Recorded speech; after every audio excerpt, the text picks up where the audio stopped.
RMC, l'immanquable grande gueule.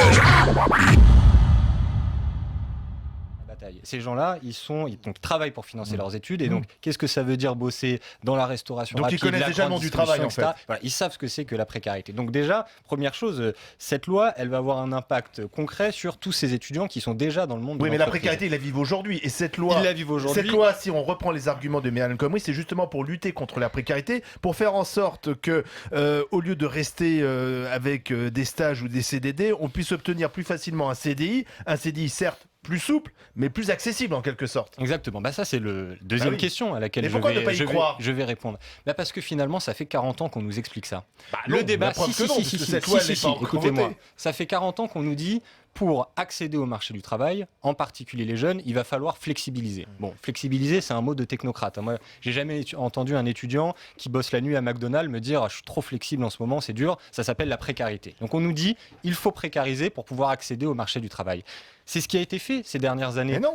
Ça a été dit pour rentrer. Vous venez de dire que depuis 40 ans vous battez pour contre rentrer dans le marché du travail. Donc 1 million de stagiaires, 75% des CDD qui concernent les jeunes. Maintenant de plus en plus de services civiques. On nous a déjà expliqué, pour réduire le chômage, pour accéder à l'emploi, il va falloir précariser. On a déjà précarisé et le problème c'est qu'on est toujours à 25% de chômage. Et donc là en fait on est dans une fuite en avant. On nous a dit il faut accepter les contrats précaires si vous voulez rentrer sur le marché du travail. Ça y est, on a accepté, mais le chômage est toujours là. Et donc maintenant, on nous dit, en fait, il faut aller plus loin. Maintenant, même le CDI, ça ne doit pas vraiment être en emploi sécurisé. Vous comprenez, juste un chiffre. Vous comprenez, il faut rassurer les employeurs face aux licenciements abusifs avec le plafonnement des indemnités prud'homales. Mais du coup, jusqu'où on va ? Jusqu'où on va ? C'est pas du tout ce que j'ai dit. Vous qui êtes jeune, vous devriez être pour le changement et vous nous dites qu'il faut conserver une situation en place qui n'est pas bonne. Est-ce que j'ai dit qu'il faut conserver une situation en place ? J'ai dit, on est dans une fuite en avant. On est dans une fuite en avant. On nous explique qu'il faut toujours plus de précarité pour trouver du boulot. Et ça marche dans ce pays. On a dépensé 40 milliards d'euros pour le CICE. C'était censé créer de l'emploi.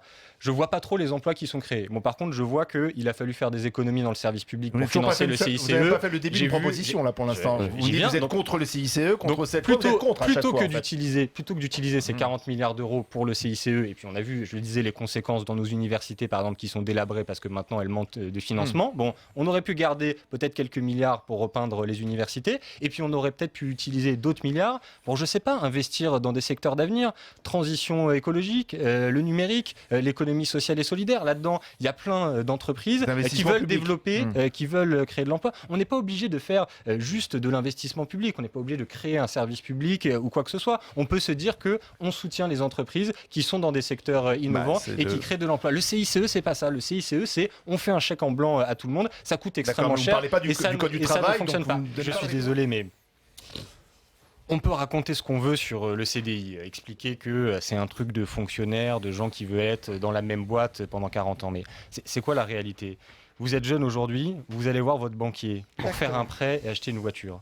Vous allez voir votre propriétaire pour louer un appartement. Vous pouvez lui raconter ce que vous voulez, dire je suis jeune, dynamique, je suis moderne comme Emmanuel Macron, je suis auto-entrepreneur, regardez, votre banquier ou votre propriétaire, si vous n'avez pas de CDI, il ne vous lâche pas le prêt, donc il vous lâche raison de plus pour changer les choses. L'appartement. Le problème, c'est que si ce projet de loi il passe et qu'on se met à avoir finalement un CDI remis en cause, notamment dans les conditions de licenciement, parce que c'est ça quand même le plafonnement des indemnités prud'homales, ça veut dire que du coup, même le CDI, ça devait devenir inquiétant quand on est face à un banquier ou face à un propriétaire. Donc juste, il ne faut pas caricaturer les choses. Dans ce cas-là, personne ne dit qu'on va garder le même boulot toute notre vie. Dans ce cas-là, il faut qu'il y ait une loi aussi concernant les prêts bancaires et les propriétaires pour les CDI précaires, comme vous le dites, ou les CDD, pour que ça soit plus facile. Mais sûrement aussi. Aujourd'hui, les gens ne veulent pas embaucher. Sur certains Regardez. sujets. La majorité de mes amis qui ont des entreprises ou qui embauchent, ils disent on n'embauche pas parce que le contrat de travail c'est trop compliqué, parce qu'il y a plus de contraintes et on n'embauche pas. Et ça, mais bien, c'est de l'avidité pour gagner encore plus d'argent. Non, mais c'est l'avidité. Mais c'est qui crée de l'emploi, ce sont les patrons. Ce sont les entreprises. Sans entreprise, sans employeurs, on est à plus de taf, il n'y a plus de travail. Arrêtez de cracher sur les employeurs comme si c'était. RMC, l'immanquable grande gueule.